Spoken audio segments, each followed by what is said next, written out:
Hey everybody, welcome into the back room. I'm Andy Ostroy. Really looking forward to my conversation today with Peter Strzok.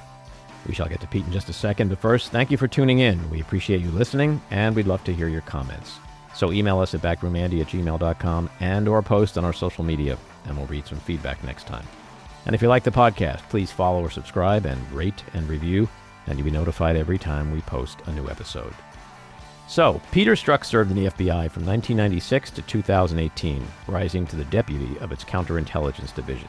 During his career, he worked around the world against national security threats from China, Russia, Iran, Cuba, and others, including countering state-sponsored disinformation, prosecuting acts of economic espionage and theft of intellectual property, and combating the proliferation of weapons of mass destruction. Prior to the FBI, he spent 4 years on active duty in the U.S. Army's 101st Airborne Division. He's an adjunct professor at Georgetown University's School of Foreign Service, is the New York Times best-selling author of Compromised, Counterintelligence and the Threat of Donald J. Trump, and co-host of the Cleanup on Aisle 45 podcast. Peter, welcome back into the back room. Hey, Andy, great to see you. Well, I want to start off with your musical talents. You tweeted yesterday your own version of Tracy Chapman's Fast Car with a photo of Kim Jong-un and Vladimir Putin riding in a car like high school pals. What inspired you to go there? It just seemed, they're there like you're exactly right. A couple of carefree teenagers with a tank full of gas. And I love Tracy Chapman and have a great deal of regret about associating her music in any way, shape, or form with both Putin and Kim Jong-un. But it just, seeing the two of them there was just I don't know, my brain sometimes works in odd ways and connected those two. So. Well, I'm going to quickly read it. I won't sing it, but I'm going to quickly read it because I thought it was pretty funny. You got a fast car. I want a ticket to anywhere. Maybe we make a deal. Maybe we together we can get somewhere. Any place is better. Starting from Pyongyang, got nothing to lose. Brilliant.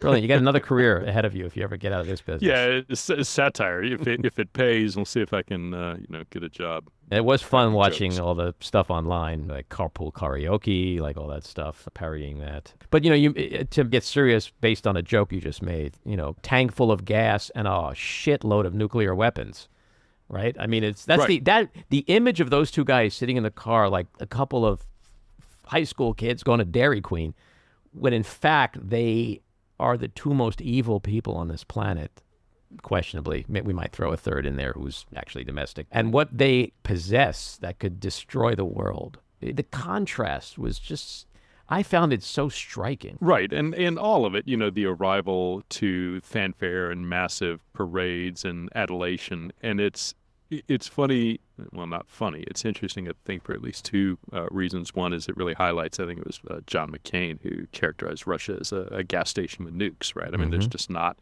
beyond energy resources and nuclear weapons, there's very little that distinguish them from a developing nation. And the other thing was, Putin was there to get North Korea's help, not the other way around. This is not the, thinking back to the Cold War, this is not the Soviet Union arming client states. This is Putin begging North Korea for help, for ammunition, for military hardware to help in their war in Ukraine. So it really, if you find yourself going to North Korea for assistance, I think it really highlights what Russia has become and, sort of pulls back the curtain, any sort of idea that, they're an advanced sort of, first world nation with all the economic strength that comes with that. They're not. They're in dire straits. Their armed forces are failing, under-equipped, under-trained, performing miserably in Ukraine, and having to turn outside to just get the fundamentals of artillery shells and other weaponry to keep the war, to keep their invasion of Ukraine going. So it was, and you're right, two horrible authoritarians, people who have brutally repressed their domestic folks at home, doing that, of course, threatening, whether it's invading Ukraine, whether it's threatening East Asian stability, just horrible people. So it's a good, and again, both of folks, Donald Trump says Kim Jong-un loves me. He sent me this wonderful love letter. And why would I not trust Putin ahead of my own intelligence agencies? I mean, there's if there's one thing to sit there and highlight about these two horrible people, it's that, compare and contrast on the one hand, how Joe Biden views them, and they view Joe Biden compared to how Donald Trump views Mm-hmm. those two and how they view him. So it's, I think, also a helpful sort of domestic tool as Mm-hmm. well. So we have Putin's trip to North Korea. Putin also recently visited Xi in China. How does this translate to you in terms of the U.S. election this year? Do you think that played any part of these meetings? I think certainly the fact of the elections coming, I think anybody abroad, whether they're an ally or an enemy, understands that this is a particularly volatile point in American domestic politics, and that America's attention is going to be turned inward. And so, whether you are, I think it is very much something that, and it plays to, certainly you see Donald Trump playing games with Evan and saying, if I'm elected, I will get him out, and sort of tacitly sort of signaling, hey, Putin, don't release him. If Mm-hmm. I'm not elected, or certainly until that happens. I mean, if you have so much sway with Vladimir Putin, then they release him now and get Right. him out. But Mm-hmm. I think, regardless of who you are, I don't know that China could get together and execute a plan to invade Taiwan. But I think all of our enemies abroad are very well aware that, you know, one, we're focused domestically, and two, to the extent there's any sort of conflict overseas, that tends to play. It's hard to say how that plays. I mean, I think certainly Netanyahu's calculus is he understands full well there's an election coming. I don't think he has any plans, and I think that plays into any sort of like idea of what he has of the future and when to conclude hostilities. That is a pressure point, I think, in domestic politics that I think hurts Biden on the balance more than it helps him. But some of it's hard to say. Like if any of those countries does something very provocative, does that rally the American population and the voting public around Joe Biden, or does that create discontent about Joe Biden and push folks towards Trump? So I think it's difficult to. I don't think it necessarily is an easy call about if Russia or North Korea or China does something. How does that impact U.S. Mm-hmm. politics? I think that's a complex question, Mm-hmm. but no doubt, I think it provides opportunities for mischief because they know, there's so much at play within the U.S. right now. Mm-hmm. So putting aside who the beneficiary would be, is the overall threat of election interference, in your opinion, greater this year than it was in 16 and or 20? Yeah, absolutely greater. I mean, I think, look, there is a Russia and other nations have had 8 years to kind of look since 2016 and see what worked, what didn't work, what has changed, what the U.S. has done to sort of firm up its protections against it. I think, in particular, there are two people who have the most to gain or lose from this election, and one, that's Donald Trump, because if he is not reelected, he's going to jail, I think. And if he is, I think at least the federal cases go away. And I think the Georgia case gets, he's able to kick that can down the road. And then the other person is Vladimir Putin, because if Biden is reelected, U.S. support for Ukraine, Western support for Ukraine will continue. I think that puts Putin in a very precarious position domestically in terms of his power, because if Russia continues losing in Ukraine, there's a very real chance that Putin is increasingly exposed at home, and exposure meaning not just he's not reelected, meaning he's overthrown and potentially killed. So, to the extent you have both Trump and Putin with so much at risk or to benefit from the election, I think there's a very real chance that there will be significant interference. And my worry also, Andy, is that, at least from the reporting I've seen out of the government, it's like, well, we did 20 pretty well, we did 2022, the midterms pretty well, and we haven't seen a lot of change in tactics. My worry is that if there are radical changes in what, say, Russia is able to do, if say they go to a battleground state and they successfully hack into a voter database or change voter registration data, or publicize that and put credible screenshots out on Mm-hmm. social media saying, "Look, we got into this." The entire the desire by Trump to throw doubt onto the election process could be greatly enhanced by mischief, and I expect to see that. And kind of the last point, sadly, we've seen a concerted effort to decrease transparency and visibility in social media, and particularly on Twitter. I mean, Musk is rolling back, what is going on. You've seen folks like the Stanford Internet Observatory, people who are in the private sector and the nonprofit sector kind of watching the disinformation space being attacked by Jim Jordan, being attacked by lawsuits, getting essentially funding removed, and Stanford's backed away from that. So the entire idea of, seeing and having some transparency about malicious use of social media that's being attacked by the right and being attacked successfully and at the worst possible time. I mean, we need it now more than ever. We need it the next 5 months more than ever, and it's going the opposite direction. And I think that is a very bad omen for what's coming down the pike. So given the heightened threat this year, is America more or less prepared than it was in the past? I would love to say more prepared, but I worry it's not. I mean, I think back, I was thinking just maybe 2 weeks ago, somebody in the Manhattan case, and Judge Merchan, somebody had posted on social media a note that, hey, I have a cousin who is on the jury, and they told me, don't worry, we're going to, convict him.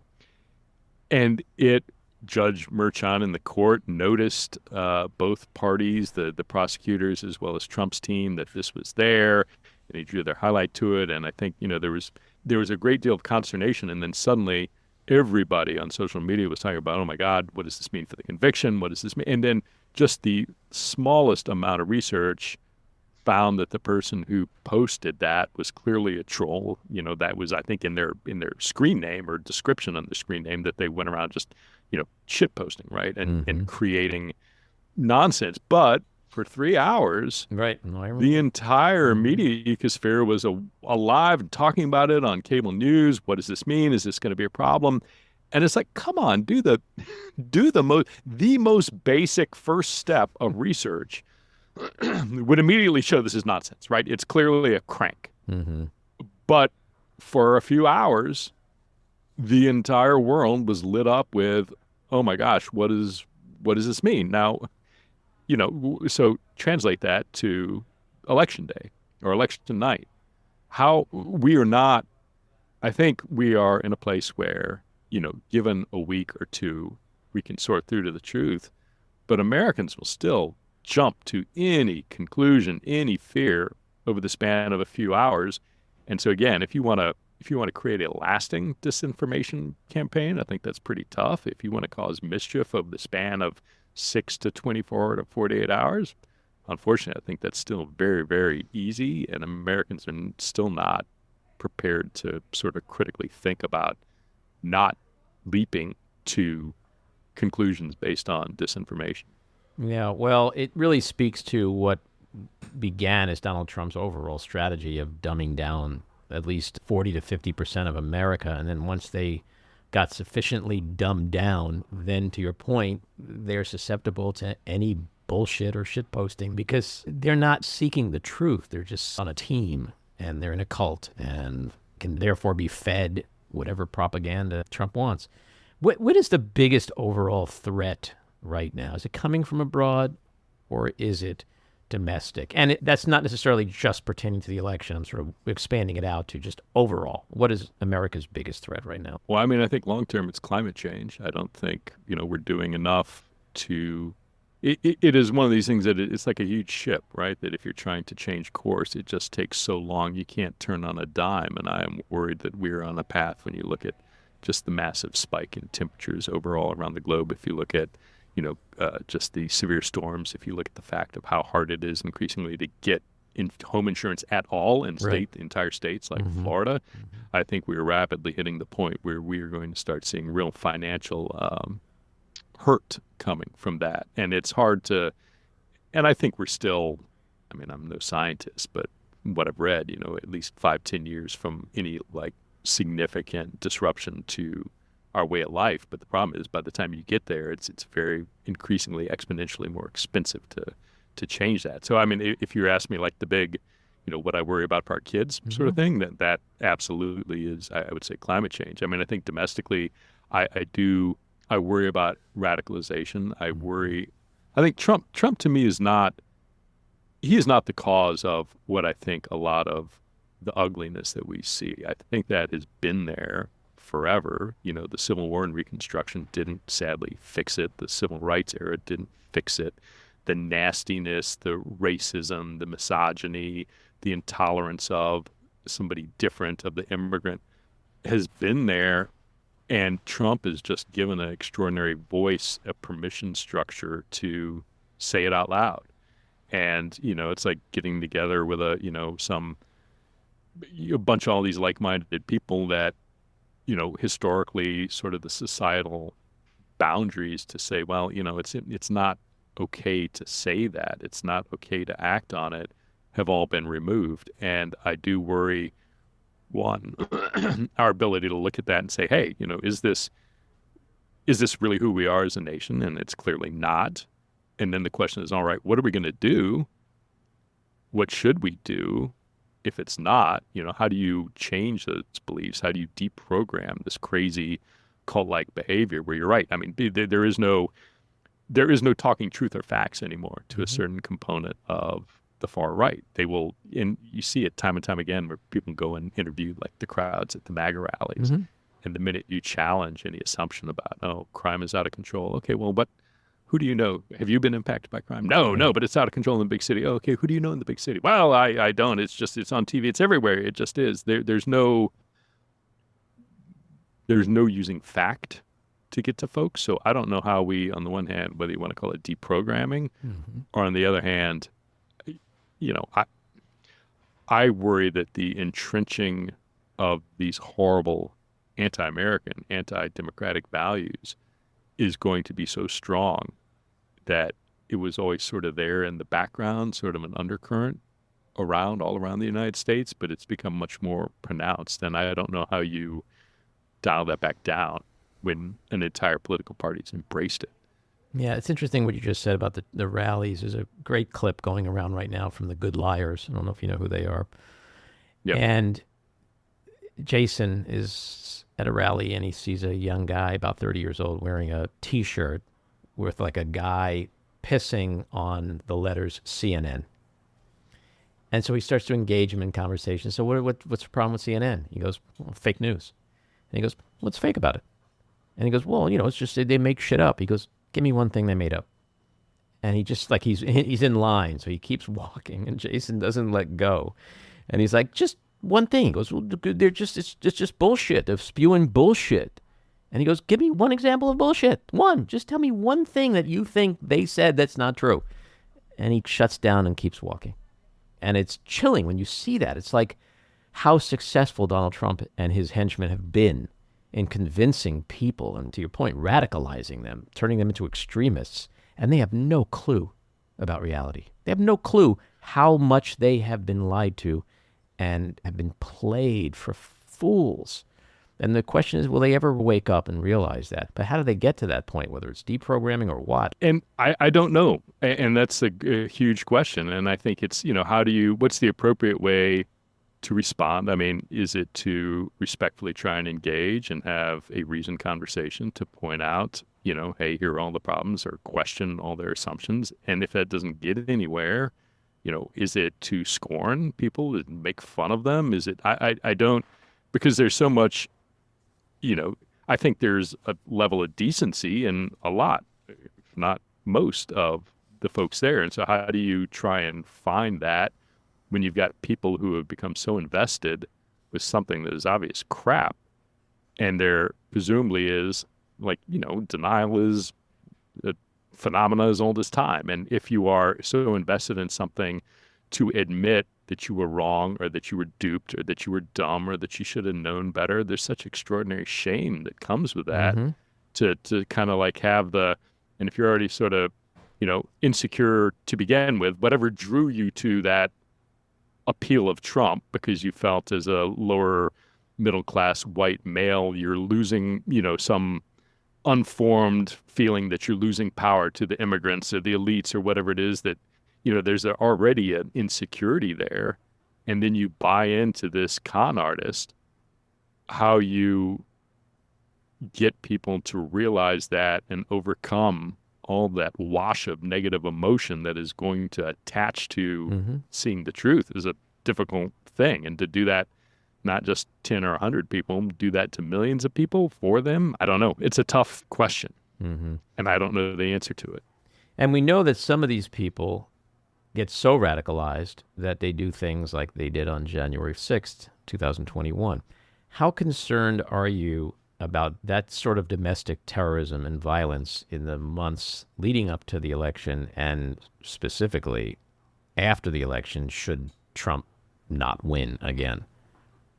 I'm very worried. I mean, I think the most worrisome time is going to be exactly what you were suggesting, is like on and particularly after the election. Whether or not I mean, certainly if he loses, I think a great deal of people will feel, will answer the call that, oh, this is a rigged election. But even if he wins, I think there's an empowerment there that people will feel, that emboldened that, hey, he's coming in and now's our time.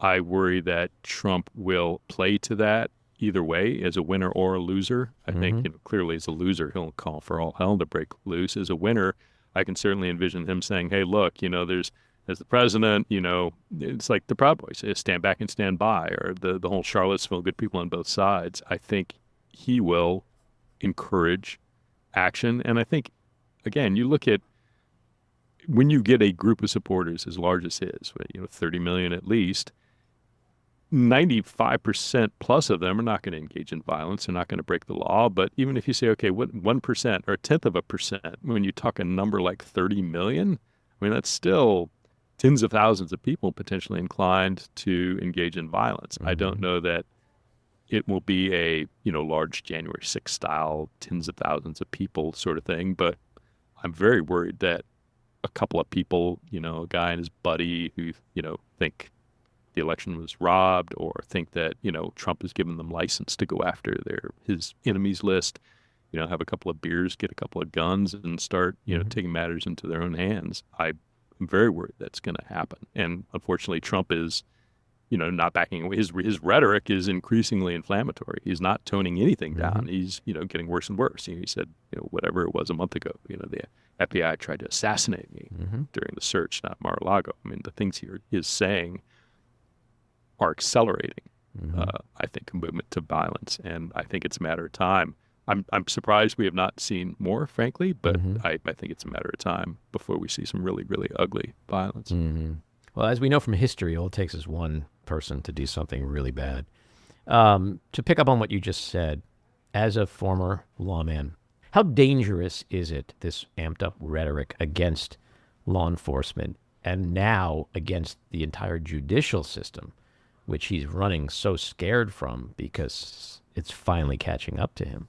Well, I'm very worried. I mean, the whole idea, law is a construct, right? And it was, I think, Chuck Rosenberg, an MSNBC commentator and a former prosecutor, who was saying, like, there's a law of gravity, right? That, you drop a pencil and it's going to fall to the ground no matter what you do. But the law is an agreement that we have that we're going to behave in a certain way, and everybody has to buy into that. And if you suddenly stop agreeing that the law is what you say it is, the order kind of falls apart quickly, no matter how many police or court officers you have. And I do think for an FBI agent, for any federal law enforcement officer, for a prosecutor going out and trying to do their job in the context of people who are no longer not only questioning whether or not you're legitimate, whether or not you're corrupt, but outright feeling that there's some ability to or desire to engage in violence because Trump is saying we have to fight back because otherwise they're going to take everything away.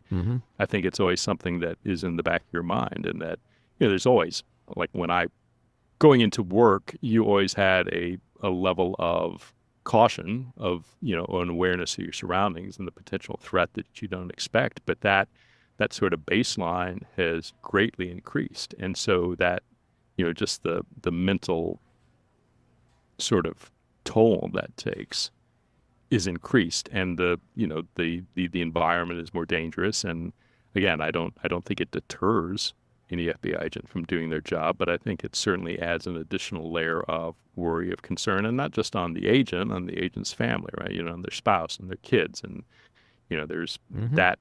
So the sort of burden of the job has increased, and the actual threat has increased, but the way that ripples out is significant. And how that plays into relationships, how that plays into people's willingness to do their job, to apply for the job, to stay in the job. All that over time accumulates, and so it's a much more dangerous time. And again, the sad thing is that it's like working. When you look at I forget the number, probably I'm guessing 60 to 80 FBI agents who've lost their lives in the line of duty, and a huge chunk of those deaths occurred during like the gangster era, when the Bureau was first starting out and was going out, and it was truly the Wild West. And we're returning to this sort of feeling of a really threatening, pervasive threatening environment. And the scary thing is, it's not an organized crime family doing it. It's not like bootleggers doing it. It's a presidential candidate. It's insane. Who's changing it. Given everything we've talked about today, how important is it that on July 11th, Donald Trump be sentenced to prison? I think it's very important. I don't know if he is or won't be. On the one hand, at least the folks I've seen, who the New York state law experts, you've got a couple of divergent factors. One, he's a first-time offender. It's not a violent crime. And so ordinarily, all other things being equal, he would get some sort of probation. On the other hand, he is absolutely without contrition. He made a mockery of the judicial process. And it's been, all these folks, and it was interesting, the civil fraud case where he was the Trump organization was found liable for, $500 million. The judge wrote in that opinion that Trump is like incapable of expressing remorse or apologizing. It's just not anything. And you go back to COVID when he made that statement, "I take no responsibility at all." That is in his DNA at this point. And so if you're looking as a judge and you're looking to sentence somebody, one of the things, in addition to all those mitigating factors, the aggravating factors are, is the person sorry? Do they accept responsibility? But Trump, absolutely not. And, again, his disrespect for the court, for the judicial system as a whole throughout the trial was extraordinary. And so I hope, again, if he were not Donald Trump and engaged in exactly that sort of same behavior, one, I think he would have been detained at some point prior or during the trial. But two, I think he would be looking at a jail term. And I hope that follows here. But I don't know. I wouldn't bet one way or the other, because I really have no idea which way that's going to go. But it's coming up soon. Yeah. And another major factor in all of this is recidivism. Like, how likely is Trump to do this again? And so when you look at all those mitigating and aggravating factors and the issue of recidivism, it's kind of hard not to imagine a judge not throwing a book at him. You put all that together, but we'll see. Peter, thanks again for coming on. I hope you come back again soon. Great. Thank you, Andy. Great to be here. Take care. This episode of The Back Room was edited and produced by me, Andy Ostroy. It was co-edited and co-produced by Matty Rosenberg and co-produced by Jen Hammoud. Our theme song was composed by Andrew Hollander, and our logo was designed by Cricket Lengyel. And special thanks to Patricia Wind. Please take a moment to rate and review the podcast, and also follow or subscribe. Until next time, keep your eyes on Washington, Hollywood, and your own backyards, and have a great week.